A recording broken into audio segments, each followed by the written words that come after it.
계속해서 압살롬의 그 반역하는 과정들을 우리가 함께 보고 있습니다. 이런 아들이 없지요. 아들이 아버지를 죽이려고 달려듭니다. 그 이유가 무엇입니까? 나라를 빼앗으려고 하는 거지요. 근데 다윗의 입장에서 봤을 때 압살롬이 그렇게 하는 것은 무엇 때문입니까? 누구 때문이라고 보고 있는 거예요? 자신 때문이라는 거지요. 나의 죄로 인해서 이 일이 비롯되다라는 것을 다윗은 알게 됩니다. 그래서 누가 욕을 해도 그 욕을 달게 받습니다. 그리고 다윗은 그 와중에 이 모든 것이 하나님의 손길 가운데 인도함 가운데 있다는 것을 인정하고 그러면서 하나님께 무릎을 꿇습니다. 그리고 주의 도우심을 간구하지요. 하나님은 그런 다윗의 기도를 들어주십니다. 참 재미있는 것이 있어요. 뭐냐면 분명히 다윗의 죄로 인해서 이 모든 열매가 거둬지고 있는데 그럼에도 불구하고 하나님이 기도에 응답해 주신다라는 거예요. 그런데 이것이 우리가 갖는 또 하나의 소망이 되었으면 좋겠습니다. 우리가 무엇을 선택하고 잘못된 그리고 그 선택으로 죄의 열매를 우리가 걷고 있다 할지라도 하나님이 그것을 우리가 인정하고 하나님 앞에 받고 또 그러므로 또 하나님께 간구하고 기도하게 되면 하나님이 그 와중에도 보호하시고 인도하시는 하나님의 은혜를 누릴 수 있다라는 것이요. 어느 상황이든 하나님 우리를 버리지 않으십니다.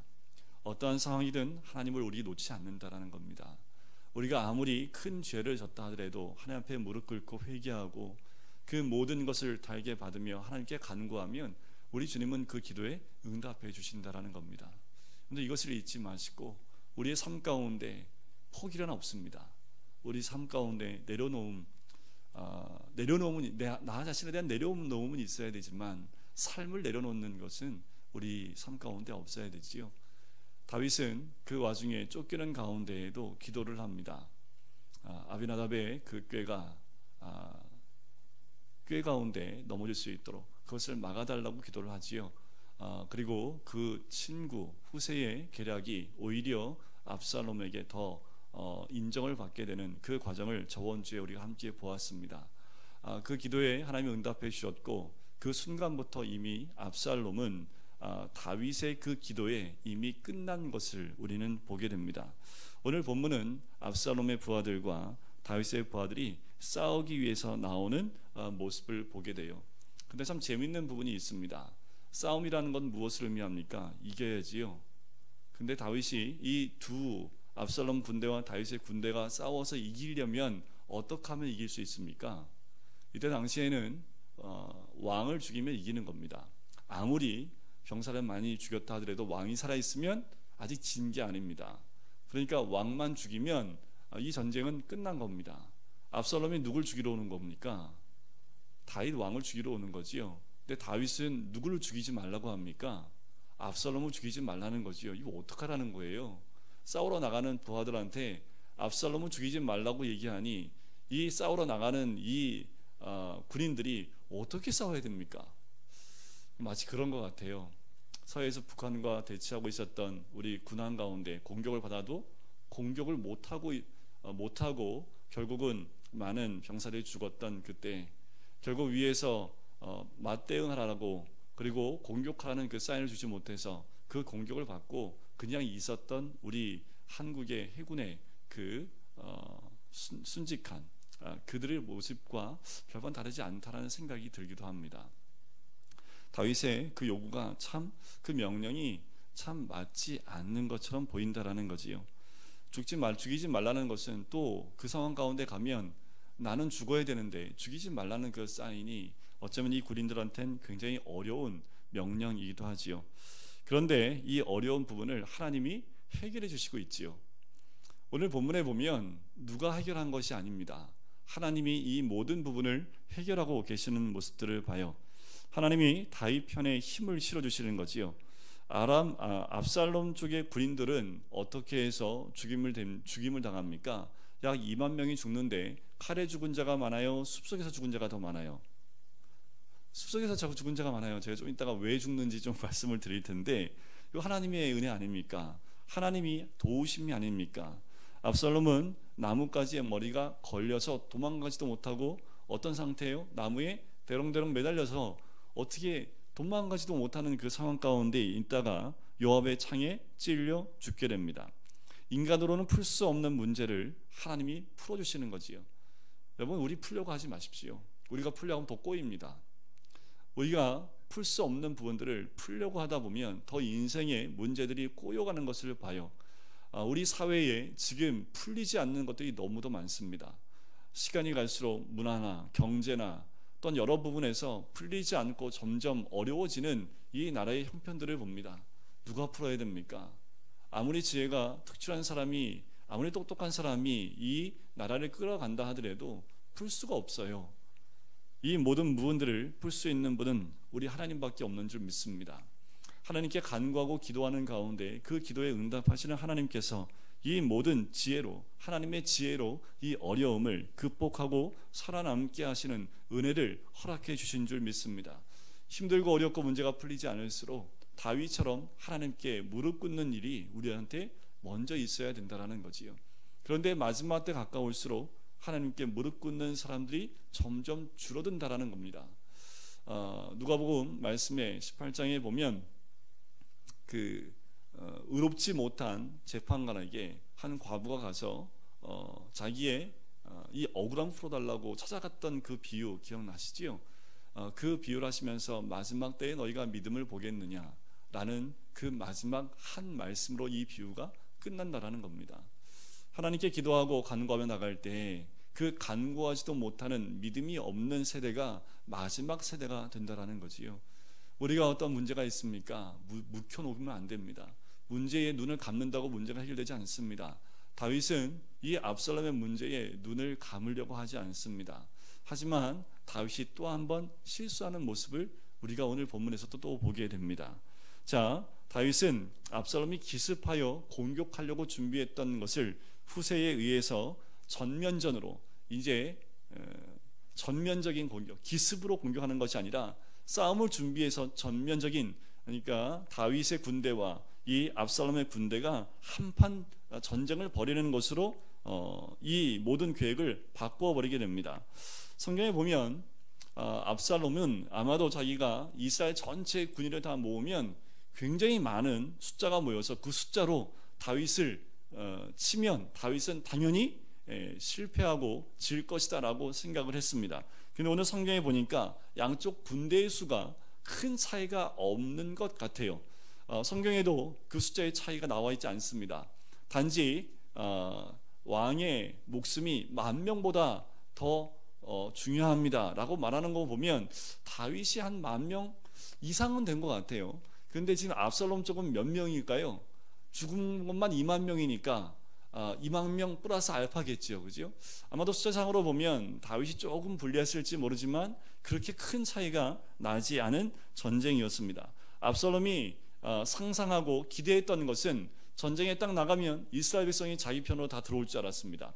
다윗이 왕에서 예루살렘에서 도망가면 모든 예루살렘 사람들 그리고 모든 이스라엘 사람들이 자기 편이 될 것이라고 이 압살롬은 생각을 했다라는 거지요. 하지만 백성들이 보니까 쫓겨남을 당했지만 다윗 편으로 자꾸만 마음이 돌아가는 것을 보게 됩니다. 차츰차츰 다윗을 지지하는 쪽으로 돌아서는 거지요. 이것이 바로 하나님께서 압살롬과 함께 하시지 않는 것을 보여주는 겁니다. 사람의 계획, 인간의 계획대로 하나님이 하지 않으신다라는 겁니다. 압살롬과 함께 하지 않는 것이 오늘 18장 말씀의 바로 초반부에 이 하나님이 함께하지 않는다는 말씀을 하지 않으셔도 우리는 느낄 수가 있는 거지요. 이스라엘 백성은 하나님의 양떼들이다 라고 표현하지요. 양은 누구의 목소리를 듣습니까? 목자의 음성을 듣는 거지요. 그것이 이 양떼들의 특징입니다. 다윗은 압살롬의 구테타로 실각을 했지만 백성들의 마음은 누구에게 있어요? 다윗에게 있는 것을 보게 되는 겁니다. 자, 다윗이 하나님 말씀으로 다스렸을 때 백성들이 알았다라는 거지요. 다윗의 욕망이 아니라 하나님 말씀으로 다스리고 있다는 것을 알았다라는 겁니다. 끝까지 다윗 편에 남았고 그 수는 백성들의 반 정도가 되었던 것 같아요. 그래서 숫자에 큰 차이가 없었던 것 같지요. 압살롬을 따르는 자들이 생각보다 많지 않게 됩니다. 유리한 점이 없어진 거지요. 성경을 보면 다윗의 군대 편성이 나옵니다. 다윗은 군대를 세 부대로 나눠요. 그래서 사령관은 3명을 세웁니다. 한 명은 요압, 한 명은 아비새, 한 사람은 이때입니다. 그것이 2절 말씀에 나오지요. 자, 다윗이 그의 백성을 내보낼새 3분의 1은 요압의 휘하에, 3분의 1은 요압의 동생 아비새의 휘하에 넘기고 3분의 1은 가드 사람 이때의 휘하에 넘기고 왕이 백성에게 이르되 나도 반드시 너희와 함께 나가리라 라고 이야기를 합니다. 여기서 우리가 주목해 봐야 될 사람이 이때라는 사람입니다. 이때가 어디 사람이라고 나와요? 가드 사람입니다. 가드 사람이라면 어느 족속일까요? 네, 이스라엘의 원수입니다. 블레셋입니다. 항상 이 유대인들을 괴롭혔던 첫 번째 민족이 이 블레셋입니다. 근데 이때가 어디 족속이에요? 블레셋 족속입니다. 블레셋 사람으로 가드 사람입니다. 가드 출신에 누가 셨을까요? 다윗과 싸웠던 골리앗, 그죠? 거기에 있었습니다. 그런데 이 블레셋 사람 이때가 다윗에게로 넘어온 거지요. 아마도 다윗의 인품과 또 이때는 다윗을 통한 하나님의 뜻이 무엇인지를 아마 보았던 것 같아요. 그래서 이 블레셋 사람인 이때는 다윗으로 넘어옵니다. 이스라엘로 넘어오지요. 그것은 얼마나 큰 포기가 있냐 하면 자기 나라에 대한 포기입니다. 블레셋 사람들이 봤을 때 이때는 장군이었겠지요. 그런데 이스라엘로 넘어갔다는 얘기를 들었을 때 블레셋에서 뭐라고 얘기했을까요? 매국노 아닙니까? 비난을 받았겠지요. 자기 나라로 돌아갈 수가 없습니다. 그렇다면 이스라엘 백성 가운데 들어오면 이스라엘 백성들은 환영했을까요? 이스라엘 백성들은 차별하고 무시를 했겠지요. 이때는 그런 상황 가운데 있음에도 불구하고 돌아가지 않습니다. 그리고 자기가 있던 자리로 다시 회귀하지 않습니다. 이 사람에게 그런 것보다 더 중요한 것이 있는데 그것이 무엇이냐면 하나님 말씀과 하나님의 나라의 장래였습니다. 다윗이 실각을 했습니다. 블레셋으로 다시 돌아갈 수 있었어요. 왜요? 자기가 섬겼던 다윗이 이제 왕이 아닙니다. 그러면 이때가 기대했던 그 하나님 나라가 무너졌다라고 생각할 수 있는데 이때란 사람은 끝까지 다윗을 호위하는 것, 다윗을 호위하는 것을 자처합니다. 이스라엘 회복하는 전쟁에서 다윗의 군대 3분의 1을 지휘하는 장군이 되었다라는 거지요. 이방 사람이었는데 이때가 다윗 편에 설 수 있었던 것은 무엇일까요? 그것은 다윗뿐만 아니라 그 뒤에 계신 하나님을 볼 수 있는 눈이 열렸다라는 겁니다. 이 눈이 열리시길 주의를 완전히 축원드립니다. 이것을 보면 실패하지 않습니다. 세상 사람들이 봤을 땐 왜 실패한 데에 붙어 있냐라고 말할 수 있을지 모르지만 이때 눈에는 다윗은 실패한 사람이 아니라는 거지요. 왜요? 그 뒤에 누가 계시기 때문에요. 누가 다윗을 통해서 나라를 이끌기를 원하신다는 겁니까? 하나님이 계시다는 것을 이때는 알고 있었다는 겁니다. 이 눈이 열려야 됩니다. 이때는 이 눈이 열렸기 때문에 이방 사람이었고 이스라엘 사람이 미워했던 블레셋 사람에도 불구하고 다윗 가운데 함께 나가는 거지요. 도망갈 때도 함께 도망가고 다윗을 호위하고 보호하는 일에 자처하여 따라 나갔다라는 겁니다. 여러분, 눈에 보이는 것을 따라가는 것이 아니라 영의 눈으로 보는 것을 따라가셔야 됩니다.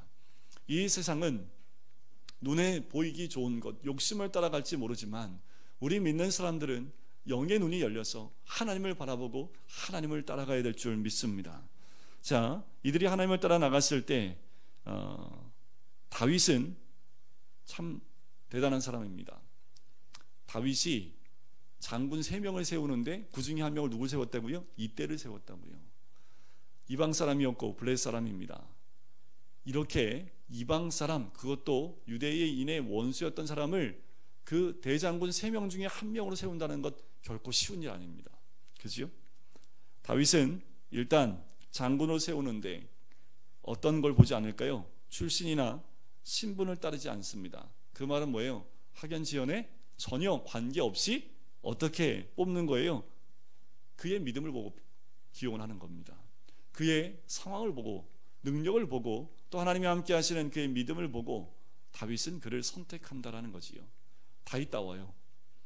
다윗이 어떤지 우리는 아니까. 다윗은 다윗다웠습니다. 이때는요, 자신의 모든 것을 하나님 나라에 걸고 있는 이때는 자기의 고향과 민족까지 버리고 하나님께로 나간 이때의 모습을 보게 되는 거지요. 자, 이제 이스라엘이 사흘이 걸린 중요한 전쟁 가운데 다윗이 직접 참전하겠다고 얘기합니다. 그랬더니 그 신하들이 뭐라고 합니까? 다윗을 만류하지요. 전쟁에 나가서 왕이 죽는 것은 안 됩니다. 왜냐하면 이 전쟁에 중요한 것은 왕을 죽이는 겁니다. 왜냐하면 우리가 싸우다 도망가도 우리는 도망갈 수 있습니다. 우리를 쫓아오지 않으니까. 하지만 그 적군은 누구만 쫓아가요?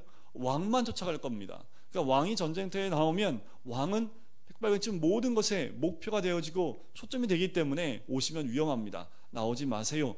10,000명보다, 우리의 10,000명의 생명보다 당신의 생명이 더 귀합니다. 이 말씀 딱 보면서 내 목숨인데. 근데 우리 여기에 있는 모든 분들의 목숨이요, 다윗의 목숨과 똑같습니다. 하나님께 기름 부음 받은 자의 목숨의 값어치입니다. 10,000명 이상의 값어치가 있다라는 거지요.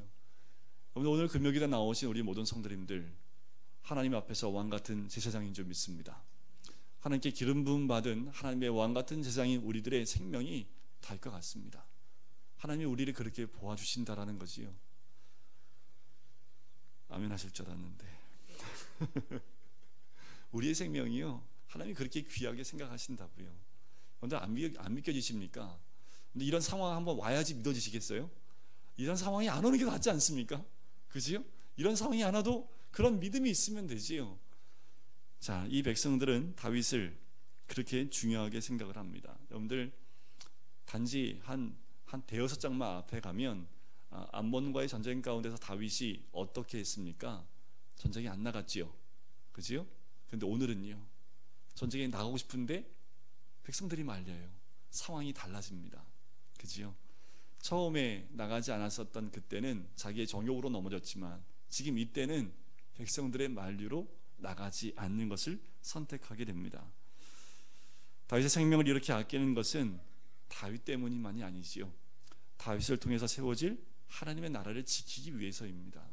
하나님이 우리를 사랑하시는 것, 또 우리의 생명을 살아가신 것 가운데 또 한 가지는 우리를 위해서 세우실 하나님의 나라를 기대하시기 때문에 그래요.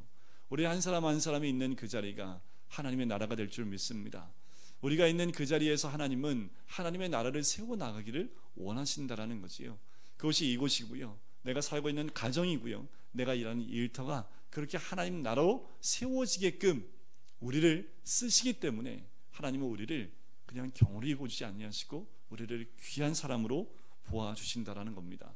그래서 우리가 서로 하나님의 사람입니다 라는 고백이 참 중요합니다. 다윗이 하나님의 사람이었듯이 우리가 다윗처럼 하나님의 사람으로 세워질 때 하나님께서 우리와 함께 하실 줄 믿습니다. 자, 압살롬의 군대는 이제 압살롬의 직접 지휘를 하고 있지요. 그리고 다윗의 군대는 3명의 장군이 그 부대를 나누어서 지휘를 하고 있습니다. 자, 격렬한 전투가 벌어졌어요. 어디에서요? 에브라임 숲에서 벌어집니다. 그때 압살롬 군대에 약 20,000여 명이 넘어졌습니다. 죽은 사람이 20,000명이 넘었습니다. 그 중에 칼로 죽은 사람보다 수풀에 죽은 사람이 더 많다고 나오지요. 자, 7절과 8절인데요. 우리 7절과 8절은 같이 한번 읽어보겠습니다. 시작. 거기서 이스라엘 백성이 다윗의 부하들에게 패하매 땅에 사면으로 퍼져나가 싸웠으므로 하나님의 수풀에서 죽은 자가 칼에 죽은 자보다 많았더라. 자, 어떻게 사람이 수풀에 죽을 수 있을까요? 근데 수풀에서 죽은 사람 봤습니까? 아니, 칼에 죽을 수 있는데 어떻게 수풀에서 죽을까? 근데 이렇게 생각해 보시면 돼요. 근데 축구장에 이런 사건들이 있어요. 이 우리나라는 잘 없는데 영국 같은 데 가면 홀리건이라고 있습니다.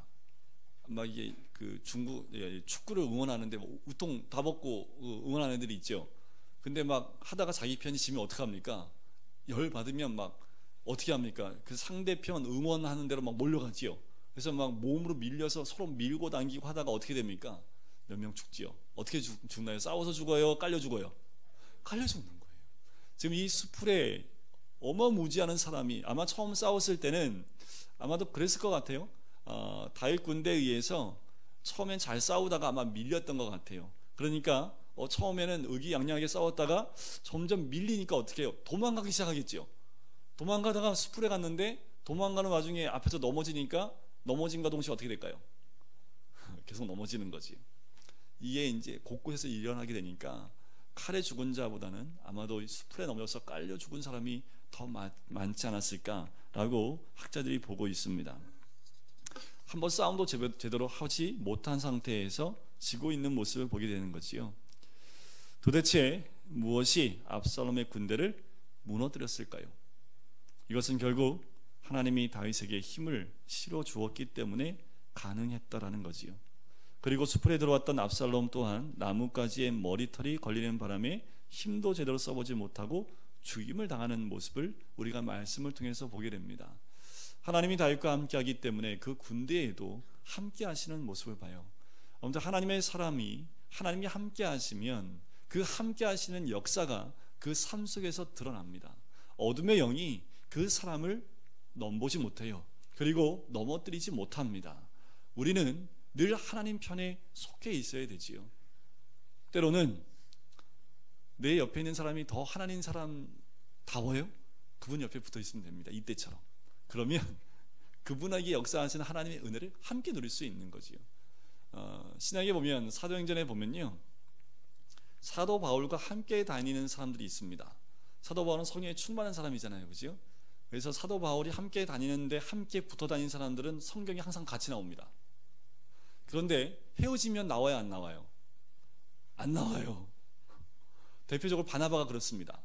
2차 선교여행 때 같이 갔다가 싸우고 2차 선교여행부터 발라졌는데 그 다음부터는 누가 사도 바울과 함께 가요? 실라가. 그 다음부터는 바나바는 이름이 안 나옵니다. 그 다음부터 누가 이름이 나오기 시작해요? 실라가.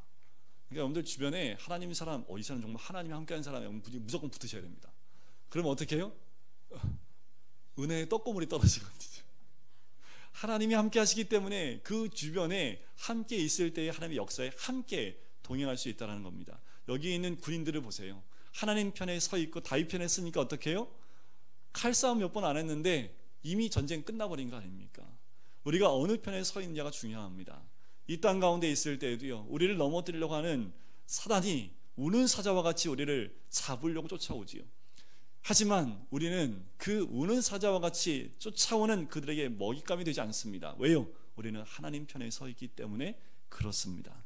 자, 9절 말씀 보실까요? 압살롬이 다윗의 부하들과 마주치니라. 압살롬이 노새를 탔는데 그 노새가 큰 상수리 나무 번성한 가지 아래로 지날 때에 압살롬의 머리가 그 상수리 나무에 걸림에 그가 공중에 그 땅 사이에 달리고 그가 탔던 노새는 그 아래로 빠져나간지라. 이 상황을 보면 코미디 같지 않습니까? 이거 완전 코미디예요. 개그 콘서트에서 이 상황을 재현하면 다 웃을 겁니다. 자, 한 가지는 싸우러 나가면 말을 타고 가야 돼요? 노새를 타고 나가야 돼요?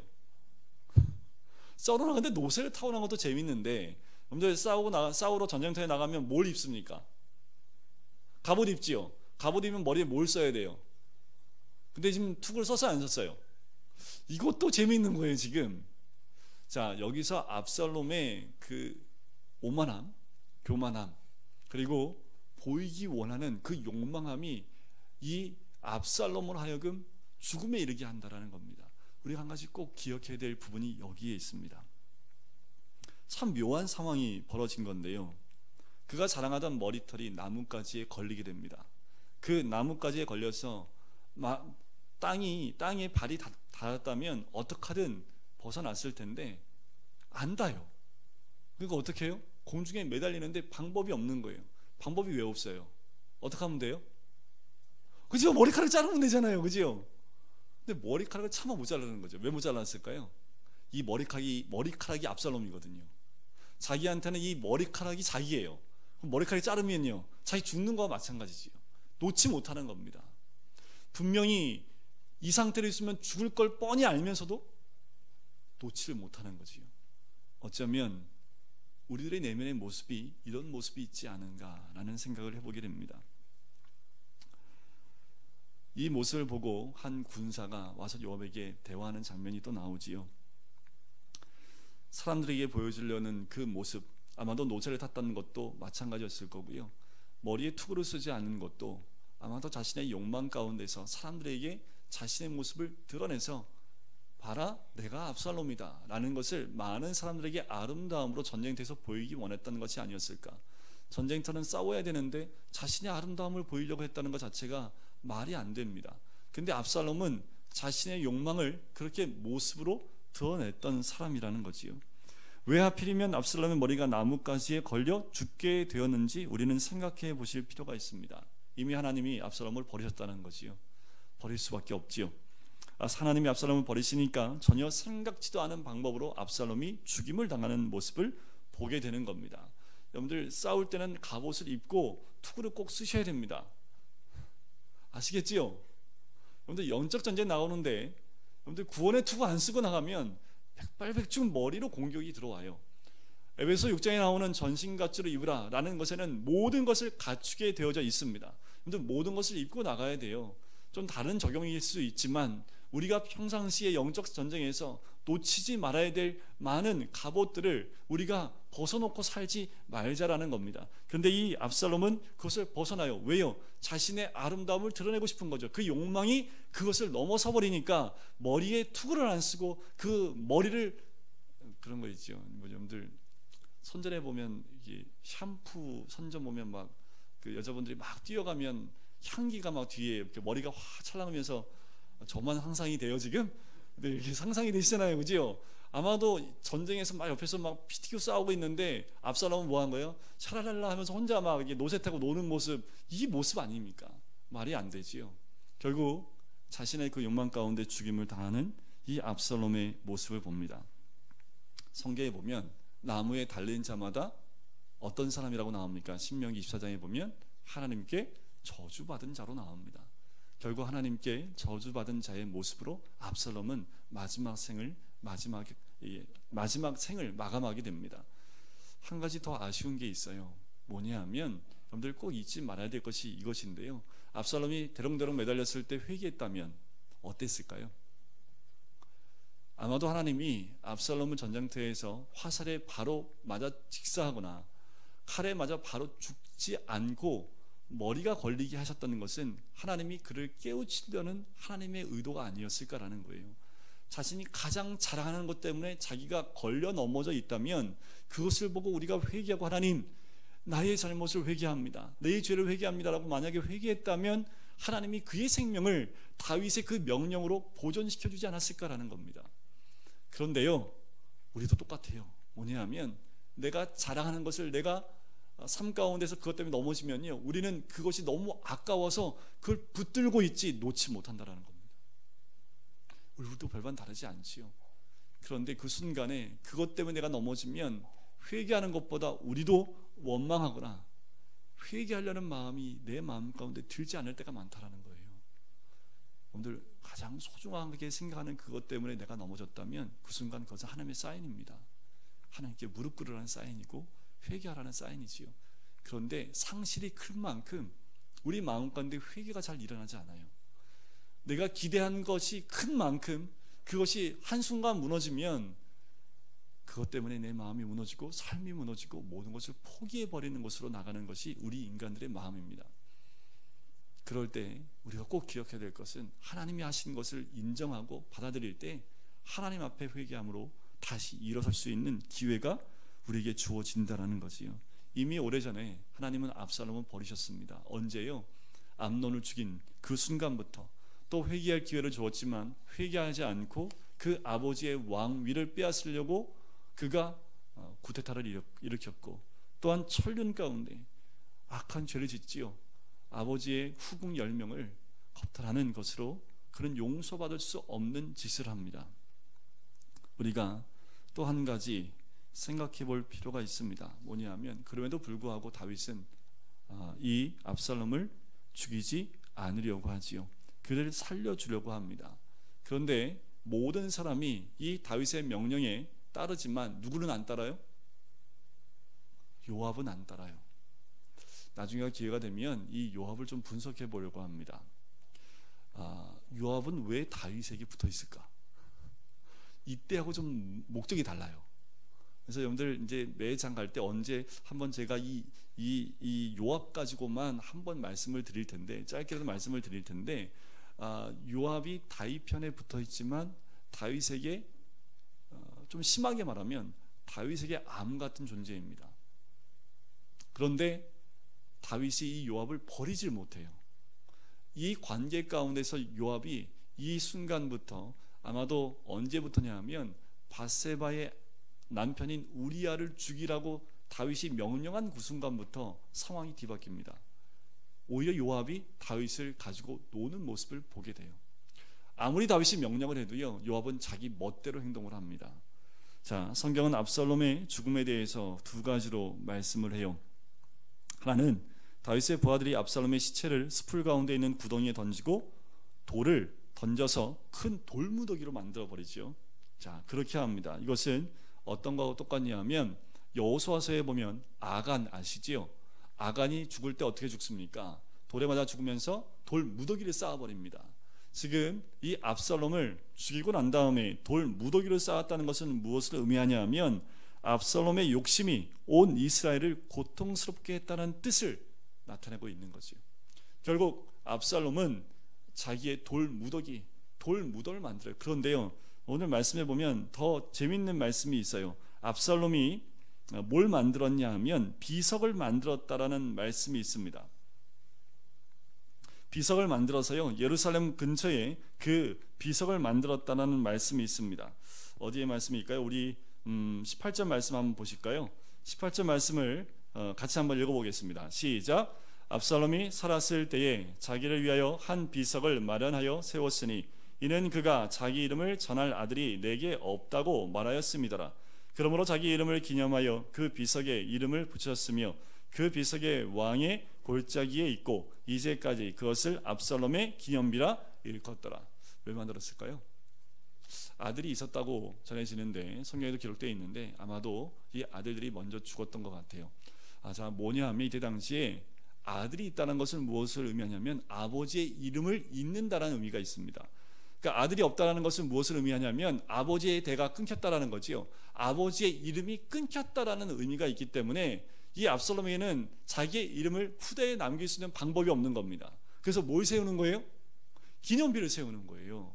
기념비를 세워서 자기 이름을 후대에 남기고 싶은 욕망 가운데 이 비석을 세웠다라는 거죠. 기념비를 세웠다라는 거예요. 그런데 결국은 그 기념비가 압살롬의 그 죽음에 대한 기념비로 바뀌어버리게 된다라는 거지요. 압살롬은 그렇게 자기 이름을 내려고 했던 사람이 이 압살롬이었던 사람입니다. 압살롬은 자기가 아들이 없었기 때문에 자기 나라가 길지 않을 줄 알았던 거지요. 그래서 그 기념비를 세우게 됩니다. 자, 승리의 소식을 전하는 사람들의 발걸음이 나옵니다. 두 사람이 나오는데요, 사독의 아들 아히마아스가 승리의 소식을 전하고 싶어합니다. 요압이 만류합니다. 전하지 마라, 가지 마라. 압살롬이 죽었다는 소식을 들으면 다윗이 기뻐할 수 없다. 그래서 누구를 보내냐 하면 어두운 굿수인을 보냅니다. 굿수인은 흑인이라는 뜻이거든요. 그러니까 흑인을, 그러니까 피부가 어두운 사람을 보냄을 통해서 다윗으로 하여금 무슨 메시지를 그 색깔로 보내겠다라는 거죠. 그래서 굿수인을 먼저 보내요. 그런데 이 아히마스가 끝까지 보내달라고 얘기합니다. 그래서 보내요. 보냈는데 먼저 굿수인이 출발했는데 이 아히마스가 앞질러 갑니다. 아마도 당시에 마라토너가 아니었을까라는 생각이 들어요. 그래서 먼저 도착을 해요. 다윗 앞에 가서 승리를 전합니다. 근데 다윗이 뭘 물어봤을까요? 압살롬은 어떻게 됐냐? 근데 아히마스가요, 굉장히 지혜롭게 얘기합니다. 올 때 무슨 소동이 있었는데 잘 모르겠습니다 라고 얘기를 해요. 그리고 이어서 굿수인이 도착을 합니다. 그 굿수인이 뭐라고 얘기를 하냐면 이렇게 다윗 왕에게 얘기합니다. 32절인데요 왕이 구스 사람에게 묻되 젊은 압살롬은 잘 있느냐?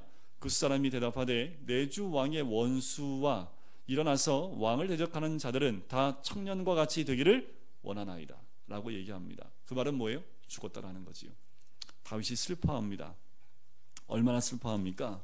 슬퍼해서 자 33절에 보면 왕이 마음이 심히 아파 문 위층으로 올라가서 우니라. 그가 올라갈 때 말하기를 뭐라고 해요? 같이 한번 볼까요? 시작. 내 아들 압살롬아, 내 아들 압살롬아, 차라리 내가 너를 대신하여 죽었다면 압살롬 내 아들아 하였더라. 이게 무슨 말이에요? 그러면 군인들이 지기를 원했다라는 말일 수도 있지요.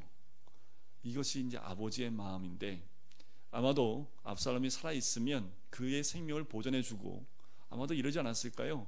그 나라의 절반이라도 잘라서 이 압살롬에게 주고 싶은 마음이 다윗에게 있지 않았을까요?